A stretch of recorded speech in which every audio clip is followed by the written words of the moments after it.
नमस्कार मित्रांनो. अमरावती एक साधं, शांत शहर.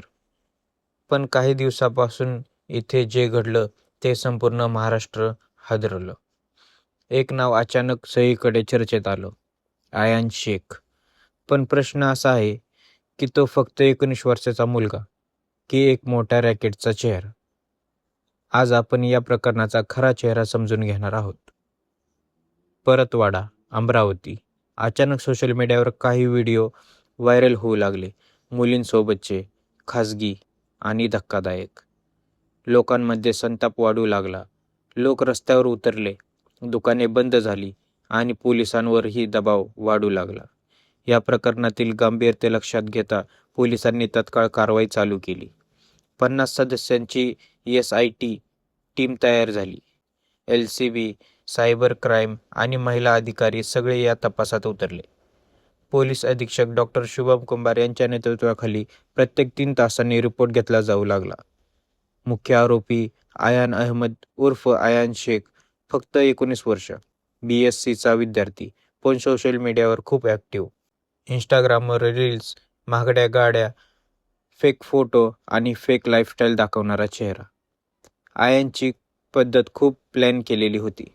पहिल्यांदा मुलींची ओळख वाढवायची, नंतर प्रेमाचं नाटक आणि मग भेटायला बोलवायचं. कठोरा नाका परिसरातील एका रूममध्ये गुपचूप व्हिडिओ शूट केले जायचे. त्यानंतर सुरू व्हायचा खरा खेळ. त्या मुलींना ब्लॅकमेल केलं जायचं. व्हिडिओ व्हायरल करतो अशी धमकी आणि पुन्हा पुन्हा त्यांना त्या रूमवर बोलवलं जायचं. काही वेळा त्यांच्या मैत्रिणींनाही आणायला भाग पाडलं जायचं. आयान एकटा नव्हता. त्याचा मित्र, ज्याच्या रूममध्ये हे सगळं चालायचं, तोही अटकेत आहे. तसेच व्हिडिओ शेअर करणारे Tarvez Khan, Taslim Khan, Mohammad Sadiq, mobile location track करून एक करून सगळ्यांना अटक करण्यात आली आहे. पोलिसांनी मोबाईल जप्त केला. सायबर टीमने डेटा रिकव्हर केला आणि 18 व्हिडिओ आणि 39 फोटो सापडले. पण प्रश्न अजूनही आहे. हे फक्त इतकंच आहे का, की यामागे या प्रकरणात राजकीय प्रक्रिया सुद्धा आल्या? अनिल बोडे यांनी दावा केला, 180 पेक्षा जास्त पीडिता या प्रकरणात असू शकतात. तर दुसऱ्या बाजूला वेगवेगळे दावे आणि डाव करण्यात आले. यामुळे प्रकरण आणखी गंभीर झालं. सगळ्यात मोठी समस्या, पीडित मुली पुढे येत नव्हत्या. भीती, बदनामी आणि समाजाचा दबाव. म्हणून पोलिसांनी साध्या वेशातील महिला अधिकाऱ्यांद्वारे आवाहन केले, भीती न बाळगता पुढे या. दरम्यान शासनाने आरोपीच्या घरावर कारवाई केली. अनधिकृत बांधकाम असल्यामुळे बुलडोझर चालवण्यात आला. एक संदेश स्पष्ट होतो, कायद्यापुढे कोणीही मोठं नसतं. आयनला समजलं की त्याच्यावर गुन्हा दाखल झाला आहे. तो कुटुंबाबरोबर फरार होण्याचा प्रयत्न करत होता.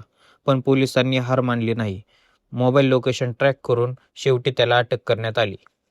एक 19 वर्षाचा मुलगा इतकं मोठं जाळं कसं उभं करतो? सोशल मीडियावर फेक लाईफस्टाईल आणि विश्वासाचा गैरवापर. हे फक्त एक केस नाही, हे एक वॉर्निंग आहे. आज गरज आहे जागरूकतेची, विश्वास ठेवण्याआधी दोनदा विचार करण्याची आणि चुकीच्या गोष्टीविरुद्ध आवाज उठवण्याची. कारण गप्प बसणं म्हणजे गुन्हेगाराला साथ देणं आहे. धन्यवाद. काळजी घ्या आणि हा व्हिडिओ आपल्या प्रत्येक नातेवाईकांपर्यंत पोहोचवा, जेणेकरून तेही सावध होतील. धन्यवाद. जय महाराष्ट्र.